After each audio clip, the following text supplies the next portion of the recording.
analizamos cómo la ciencia política define los autoritarismos e hicimos el ejercicio de visualizar cómo México encajó por muchos años en dicha definición a partir de pasajes de la película de Luis Estrada, La Ley de Herodes.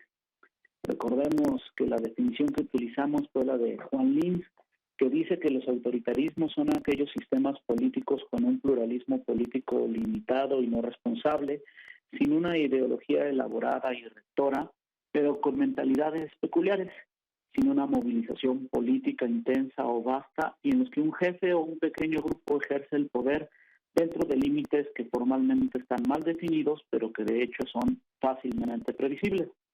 Por supuesto, en la ciencia política existen otras definiciones de esta manera de ejercer el poder en las sociedades, pero esta es la que consideré útil para exponerles en este espacio.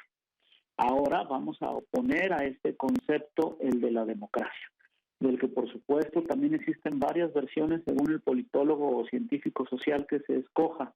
No obstante, todas recuperan en lo fundamental el origen griego del vocablo, poder del pueblo o soberanía del pueblo, lo que por supuesto no significa que el pueblo se sienta en el trono del rey, sino que más bien no hay trono.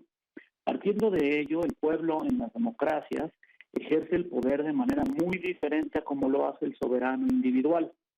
Por supuesto, la primera y más notable diferencia es que el pueblo es un soberano que tiene que elegir representantes para que actúen en su nombre e interés y ejerza el poder.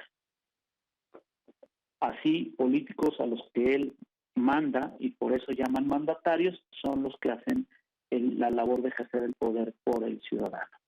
El sociólogo Alan Turing explica que la democracia se organiza en torno a tres dimensiones.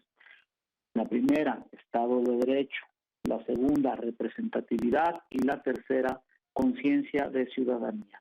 Así, cada dimensión se constituye como un principio básico a partir del cual deben instrumentarse reglas, instituciones y comportamientos de las personas que tiendan a alcanzar dichos principios. Por Estado de Derecho debemos entender el gran esquema que limita al poder político para evitar que se convierta en absoluto. El primer y más extenso límite es, por supuesto, la existencia de elecciones. Esto es, que los que ejercen el poder no se mandan solos, no están allí por herencia, porque los puso la Virgen o porque por su linda cara, sino porque los elegimos nosotros, los ciudadanos.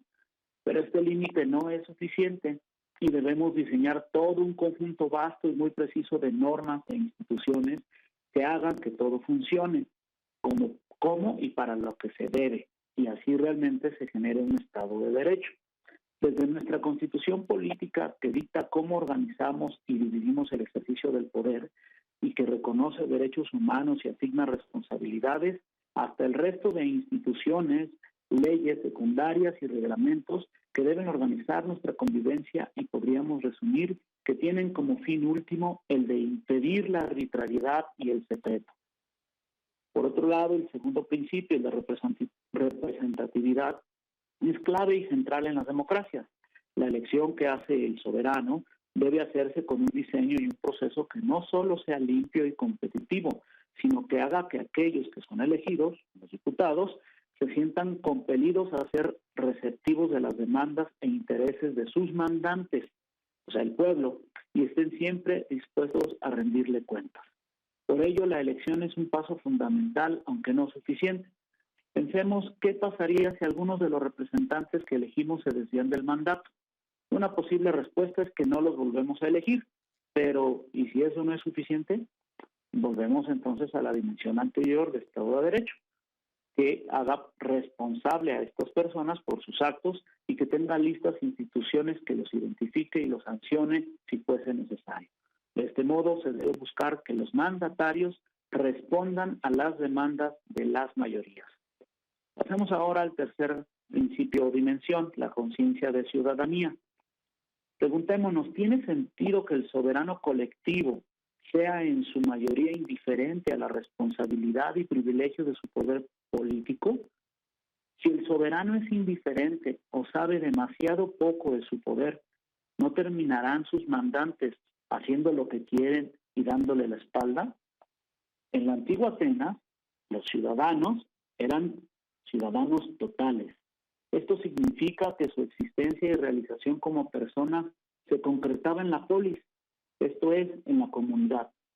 Ellos vivían para la polis y en la polis encontraban su felicidad. Todas sus relaciones familiares y afectivas se mezclaban con sus actividades comunitarias. Aquel extraño individuo que no le interesara en los asuntos, o no se interesara en los asuntos públicos era considerado un ser carente, en griego un idión, vocablo del que derivó en el español actual la palabra idiota. Por supuesto que contemporáneamente la totalidad de las personas no podemos dedicarnos 100% a la comunidad. Hoy en día la vida privada se separa de la pública para la mayoría de nosotros, pero por supuesto que todos tenemos que tener conciencia de que si queremos vivir en democracia, una parte valiosa de nuestro tiempo debemos dedicarla a informarnos y a actuar en asuntos de la comunidad, comenzando por nuestra calle, barrio o colonia. Es la interrelación concreta y material de estos tres principios o dimensiones lo que en resumen podríamos decir moldean un régimen democrático. Un pueblo soberano que elige a los mandatarios que ejercen el poder bajo un Estado de Derecho sólido que los limita y da garantías de libertad al pueblo. Los mandatarios que buscan satisfacer al soberano y rendirle cuentas, creando condiciones de libertad y desarrollo para todos.